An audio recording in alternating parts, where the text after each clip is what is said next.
Hello friends, welcome to my YouTube channel. Today we are going to read a lesson from 10th class. Second lesson, an encounter of special kinds.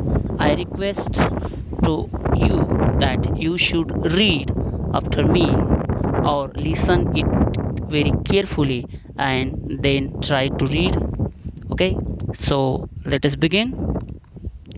My father was a medical professional working for a private company in Raniganj in West Bengal. The officers of the company were housed in individual bungalows inside a large campus. Our house was in a corner of the campus. The officers' club was adjacent to the boundary wall of our garden. The compound was luxurious with green grass, colorful flowers, and a host of tall and majestic trees. The seasonal vegetables in the kitchen gardens of the households and the magnificent trees constantly attracted squirrels and many species of birds. A group of langurs had even made their den in an ashwastha tree nearby. They had all become a part and parcel of our existence and daily life. A small incident on a Saturday afternoon left a profound effect on me and unfolded before my eyes a whole new dimension to the wonders of God's creation. It was a few days in the puja vacation, just like for any other child. The holidays provided an opportunity for me to become engrossed in various magazines and storybooks published especially for children in the festive season. After a hearty lunch, my parents and my younger sisters lay down for an afternoon nap, and I settled down with the story book. The quiet afternoon presented the perfect backdrop for reading an adventure story. The silence was occasionally broken by the sound of my family snoring, the intermittent chirping of house sparrows, and harsh cawing of a cow, the shrill call of a kite flying high above the ground. The minutes ticked by. I became deeply absorbed in the book.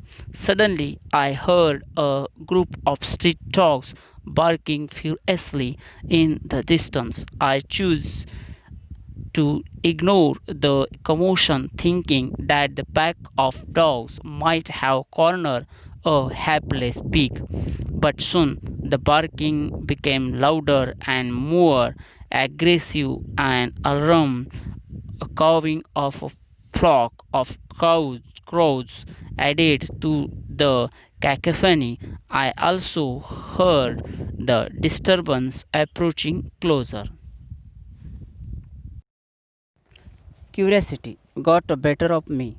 Leaving the book aside, I rushed to the veranda to see what was going on.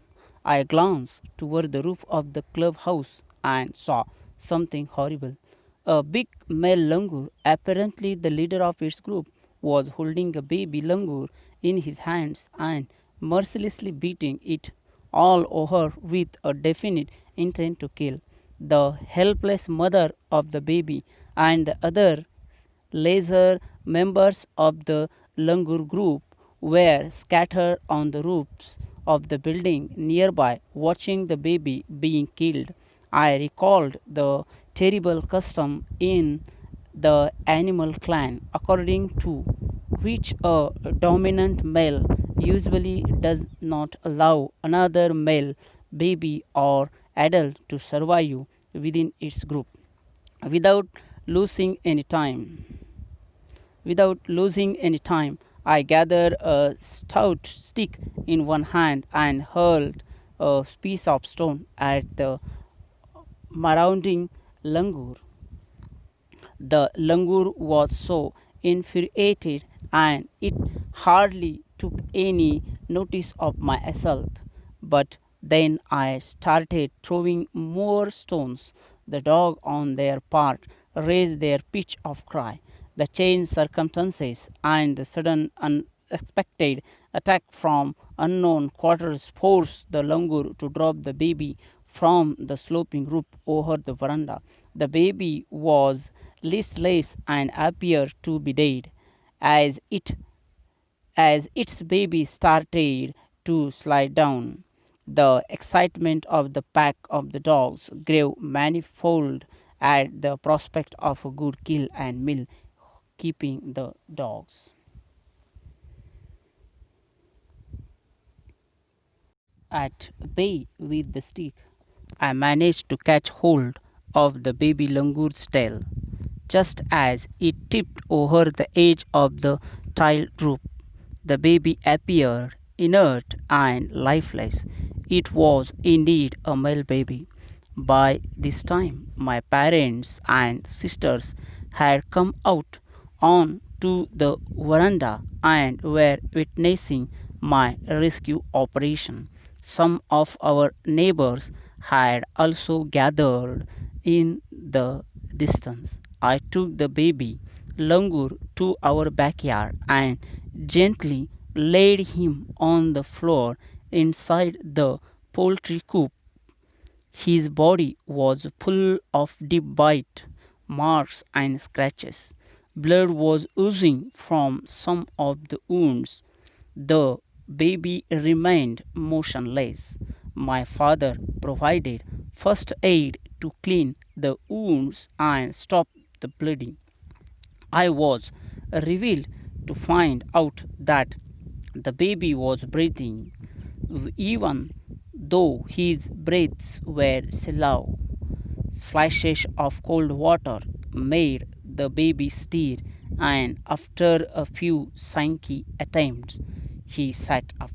He was in a state of shock and started trembling like a leaf in the wind. His two little twinkling eyes welled up with tears, and he started to sob with a muffled cry, just like a human child would after expressing trauma. I offered him a peeled banana, which he accepted with his unsteady hand and began taking hesitant bites.